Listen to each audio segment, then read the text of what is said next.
살롬 함께 떠나는 성경 여행 22과 남유다의 멸망이라는 제목으로 시작을 하겠습니다. 북이스라엘이 아수르에 의해서 멸망을 당한 지 150년이 지나서 급기야 남유다도 멸망을 하게 됩니다. 22과의 배경이 되는 성경은 열왕기하 21장에서 23장, 스바냐, 하박국, 나훔, 요엘 등입니다. 이러한 성경이 이야기하는 내용은 첫 번째 350년에 걸친 왕정의 총결산입니다. 두 번째가 스바냐 선지자를 통한 렘넌트, 즉 남은 자에 대해서, 세 번째는 하박국 선지자의 질문과 하나님의 대답입니다. 네 번째가 나훔과 아수르의 멸망 이야기고요. 마지막 다섯 번째가 요엘 선지자와 하나님의 약속에 대해서 기록이 되어 있습니다. 22과의 시간의 흐름은 남유다의 퇴락기입니다. 그래서 이 유다 역사의 마지막 부분을 이야기를 합니다. 지금의 공간은 예루살렘과 니느웨이고요. 등장하는 주요 인물은 스바냐, 하박국, 나훔, 요엘 선지자입니다. 자, 이번에는 남북 이스라엘의 500년에 걸친 왕정을 총결산을 해보는 시간입니다. 이 왕정의 시작을 알린 사람이 사무엘이었고요. 그리고 왕정의 마지막 시대에 활동했던 선지자가 예레미야입니다. 이런 500년 왕정의 총결산에서 사무엘과 예레미야의 눈물, 공통적인 이야기입니다. 다시 말씀을 드리면 왕정이 처음 시작할 때도 사무엘은 눈물로 왕정의 시작을 열었습니다. 이 왕정을 닫을 때 그 마지막에는 예레미야가 눈물을 흘렸습니다. 자, 이렇게 볼 때에 왕정 500년의 총결산에서 보면은 결국은 하나님은 이 왕정을 심판하시게 됩니다. 이 시기에 활동했던 선지자들을 두 부류로 나눌 수가 있는데, 첫 번째 부류는 스바냐, 하박국, 나훔, 요엘이라는 선지자입니다. 이 선지자들은 선포한 핵심의 말씀이 여호와의 날을 선포를 했습니다. 즉 이스라엘 백성들을 향한 복과 그리고 심판을 동시에 선포했다라는 내용을 가지고 있고요. 다음에 예레미야나 오바다 선지자는 하나님의 심판에 의해서 바벨론으로 포로로 잡혀갈 것을 예언을 하면서 그 바벨론 포로 생활의 70년에 대한 미래의 프로젝트를 제시를 합니다. 자, 이런 구조를 통해서 볼 때에 500년 왕정 시대의 총결산은 눈물로 시작해서 눈물로 마무리를 하게 되며 급기야 이 왕정은 심판을 받게 된다라고 정리해서 이해를 하시면 되겠습니다. 자, 다음은 남왕국의 350년 역사를 다시 한번 살펴보겠습니다.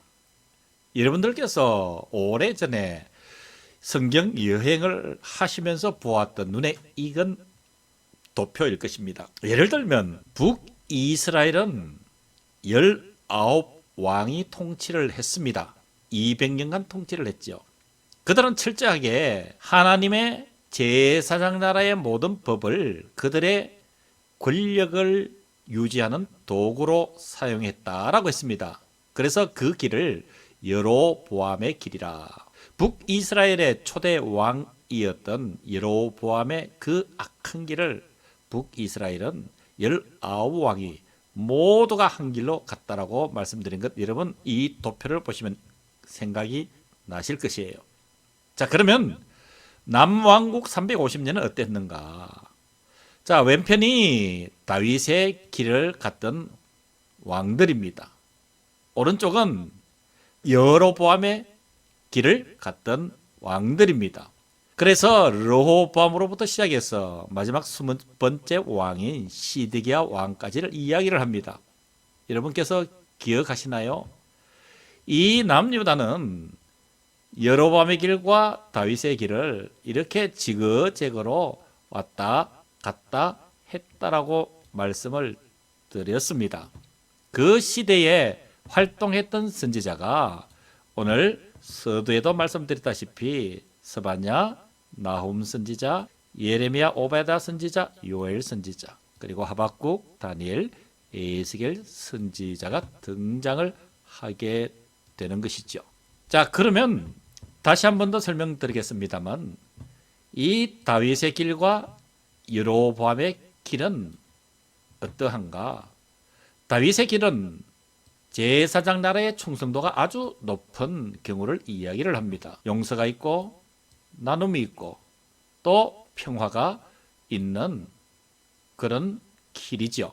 그러나 여로보암의 길은 제사장 나라를 자기들의 권력 유지를 위한 도구로 사용했다. 이 내용 여러분들 이미 공부를 했기 때문에 잘 아실 줄로 압니다. 자, 그러면 구체적으로 다윗의 길을 갔던 대표적인 남유다 왕들 5명을 들 수가 있습니다.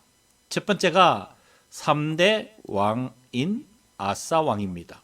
이 아사 왕은 아세라 우상을 없애고 우상을 숭배하는 모친을 태후의 위에서 폐위시켜 버립니다. 두 번째 왕은 여호사밧 왕이죠. 4대 왕입니다.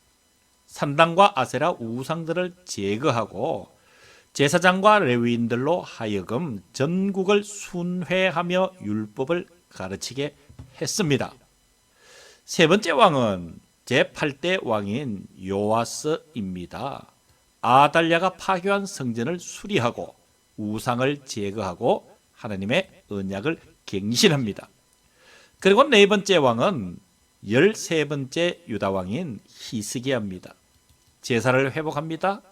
우상과 산당을 제거합니다. 그리고 북쪽의 이스라엘 백성들까지 초청하여 유월절을 지킵니다.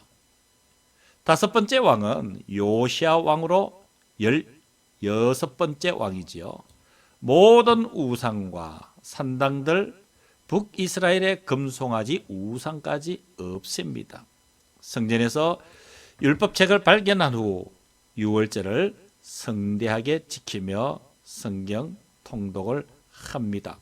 자, 여기에서 이 남유다의 멸망을 우리가 생각하면서 이 남유다도 이렇게 다윗의 길과 여로보암의 길을 지그재그로 오갔던 이 남유다의 역사, 이렇게 다윗의 길을 간 왕들도 있었지만은 결국은 하나님의 심판을 받게 되고 멸망을 당하게 되는 그 이야기를 우리가 유념하면서 22과 첫 번째 시간 마무리하고 다음 주에 두 번째 시간에서 우리 또 만나 뵙기로 하겠습니다.